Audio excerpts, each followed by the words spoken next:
ሰላም ጤና ይስጥልኝ እንዴት ናችሁ ቤተሰቦች ወላጆች እንደምን አላችሁ እንግዲህ በዚህ በ21ኛው ክፍለ ዘመን ለልጆቻችን ብዙ ምናደርጋቸው ወይም ደግሞ በልጅ አስተዳደግ ዙሪያ ምንነጋገርባቸው ጉዳዮች ይኖራሉ አንዱ ደግሞ ብዙ ወላጆችም እንደ ጥያቄ የሚያነሱት የልጆቻችንን ስነ ልቦና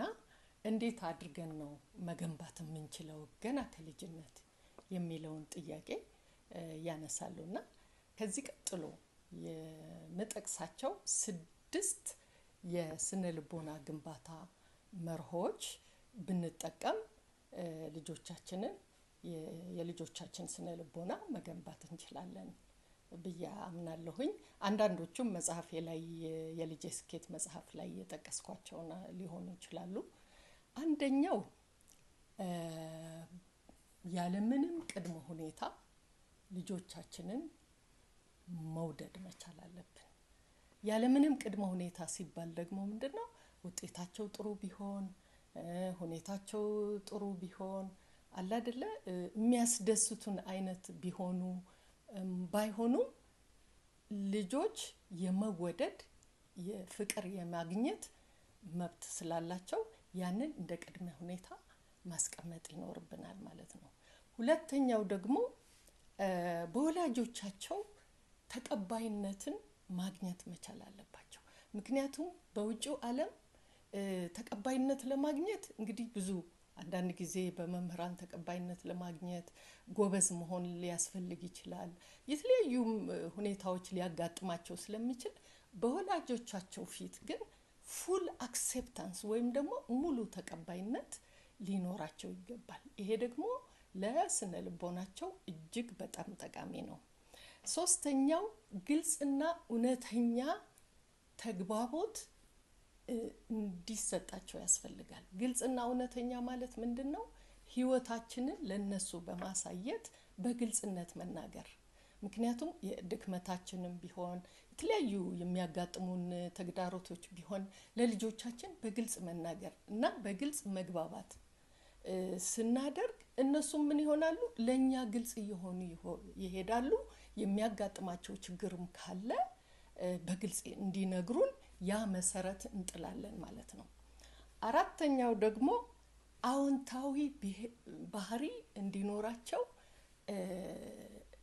ምቹ ሁኔታ መፍጠር አዎንታዊ ባህሪ እንግዲህ ወላጆች እኛ አዋቂዎች ስለሆነ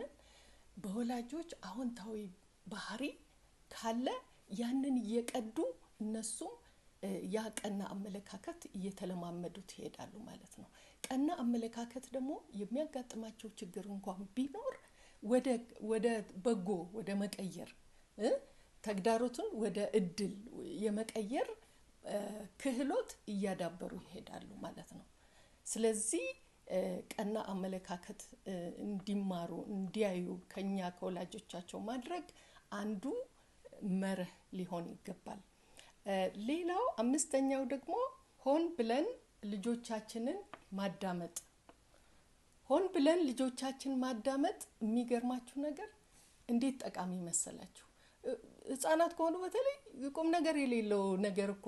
ሊናገሩ ይችላሉ ግን ስናዳምጣቸው ዋው በቃ እናቴ ትወደኛለች አባቴ ይወደኛል የሚል ስሜት ይኖራቸዋል እነሱም የማዳመጥ እያደጉ ሲሄዱ የማዳመጥን ጥቅም እየተረዱ ይሄዳሉና አይደብቁንም ማለት ነው ምናዳምጣቸው ከሆነ የሚያጋጥማ ይቆጡኛል የሚሉትን ነገር አይደብቁም ስለዚህ ማዳመጥ እጅግ በጣም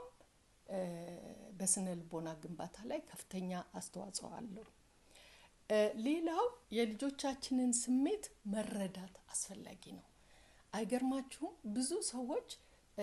ስሜትን የመረዳት ችግር ሊያጋጥም ይችላል አንዳንድ ወላጆችም ሊያስቸግራቸው ይችላል ግን ስሜትን መረዳት ማለት በቃ እናቴኮ አባቴኮ ውጤት ዝቅ ቢል ምንም አይቆጣኝም አንደርስታንድ ያደርገኛል እንደዚህ እኮ ብነግረው አይቆጣኝም የሚል አይነት የመተማመን ትረስት ያሳድጋሉ ማለት ነው በወላጆቻቸው ላይ ምን ይኖራቸዋል እምነት ይኖራቸዋል ስለዚህ እነዚህ ነገሮች ስሜቶቻቸው አንዳንዴ ደስተኛ ላይ ሆኖ ይችላሉ ልጆች እንደውም ልጅ አለች 4 አመት ከ6 ወር የሆናትና ምን አልኳት አንድ ቀን በጣም ደስተኛ ሆነሻል ዛሬ ደግሞ ደስ ብሎሻል ስላት አዎ ዛሬ ደስተኛ ነኝ ግን አንዳንዴ ደግሞ ደስተኛ ላልሆን እችላለሁ እንደዚህ ነው ብላ አስረዳችኝና ገረመኝ ስለዚህ ልጆቻችን ሁሌ ደስተኛ እንዲሆኑ መጠበቅ የለብንም ሲከፋቸውም አንደርስታንድ ማድረግ ያስፈልገናል ስለዚህ እነዚህ 6 መርሆች ተከትለን ልጆቻችንን የስነ ልቦና ግንባታ እንዲኖራቸው ማድረግ እንችላለን እርግጠኛ ነኝ ይጠቅማችኋል ብዬ አስባለሁ ከዚህ ቀጥሎ እንግዲህ የዛሬ ፕሮግራማችን በዚሁ እንጨርሳለን በሌላ ርዕስ ደግሞ እንገናኛለን አመሰግናለሁ